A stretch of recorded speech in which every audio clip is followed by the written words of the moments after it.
Votre indulgence pour ces retards indépendants de notre volonté, mesdames et messieurs, vous faites bien de vous abreuver à la bonne source de l'information, la télévision nationale. Soyez le bienvenu dans ces flashs d'informations que nous présentons toujours à deux avec Hassan Dida. أهلا بك. أهلا بك علي محمد بلو. أهلا بكم المشاهدين الأعزاء في هذا الموجز.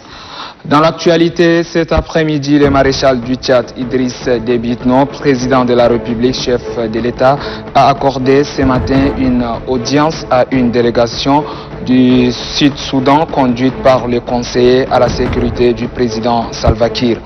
Toute Gatlouat, c'est son nom. Il est porteur des messages de son président Salva Kiir à son homologue tchadien Idriss Déby Itno.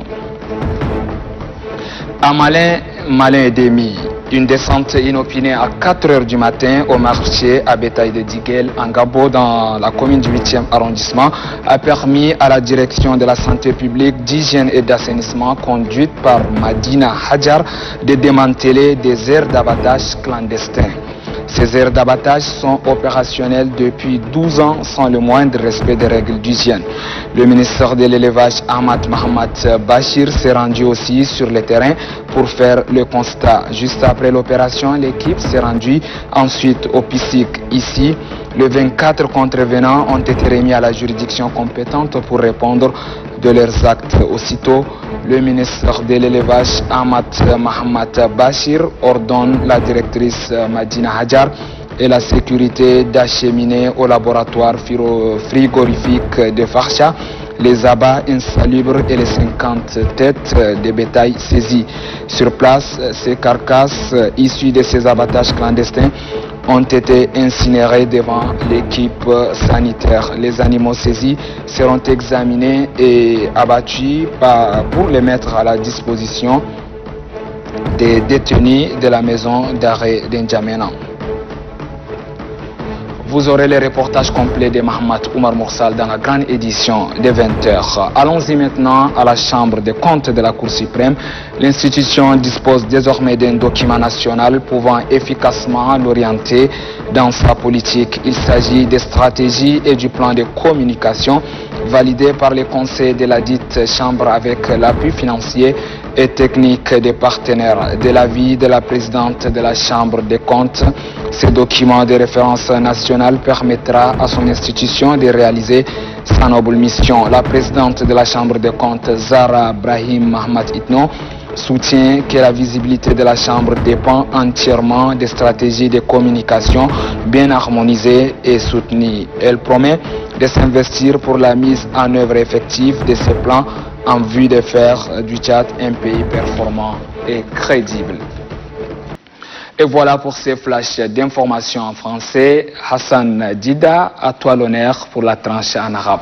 أهلا بك أهلا بلو من جديد. أهلا بكم المشاهدين الأعزاء. استقبل صباح اليوم رئيس الجمهورية المشير إدريس ديبي إتنو بالقصر الرئاسي. استقبل مستشار رئيس جمهورية جنوب السودان للشؤون الأمنية الفريق أول توت غاتلوات، حيث جاء إلى البلاد على رأس وفد رفيع المستوى. وقد نقل إلى فخامة رئيس الجمهورية إدريس ديبي إتنو رسالة من رئيس بلاده سالفا كير مفادها دعوة المشير إدريس ديبي إتنو للمشاركة في مراسم التوقيع النهائي على اتفاق السلام بين الحكومة السودانية الانتقالية والحركة المسلحة السودانية. المزيد عن هذا الخبر في تقرير الزميل رشاد حسن طه تحصلون عليه في نشرة 7 بمشيئة الله. نبقى دائما في القصر الرئاسي، حيث ترأس اليوم وزير الدولة الوزير الأمين العام برئاسة الجمهورية كالزبي باهيمي ديبي فعاليات اجتماع المجلس الوطني لسوء التغذية والغذاء. هذا الاجتماع درس وناقش 4 نقاط مهمة قدمت خلاله، حيث تتعلق بمشروع اللجنة الفنية الوطنية والولائية. وأكد رئيس اللجنة محمد بشير أن هذا الاجتماع يدعم اللجنة في تنفيذ المشاريع المتعلقة بمحاربة سوء التغذية في تشاد. وفي الخبر الأخير تمكنت اللجنة الفنية التابعة لقسم البيطرة بوزارة الثروة الحيوانية والإنتاج الحيواني من إيقاف عدد من الشباب الذين يقومون ببيع اللحوم بطرق عشوائية في الأسواق. عملية المراقبة كانت بسوق الدجل تمكن فيها لجنة المراقبة من إلقاء القبض على 24 شخص، وقد تم عرضهم لوزير الثروة الحيوانية والإنتاج الحيواني أحمد محمد باشير، حيث شارك شخصيا في عملية حرق اللحوم التي تم إلقاء القبض عليها بطرق عشوائية. من ثم زار الوزير والوفد المرافق له سلخانة فرشة. والمزيد عن هذا الخبر أيضا في تقرير الزميل بحر الدين عبد الشافي الدود في نشرة 7. هكذا أنهي معكم هذا الموجز، نلقاكم يوم غد بمشيئة الله. علي. Gardons constante la confiance et la complicité qui nous lient. On vous retrouve demain 13h30 et 16h et ce sera toujours en duo. Restez sur Téléthéâtre, la télévision, c'est ici chez nous.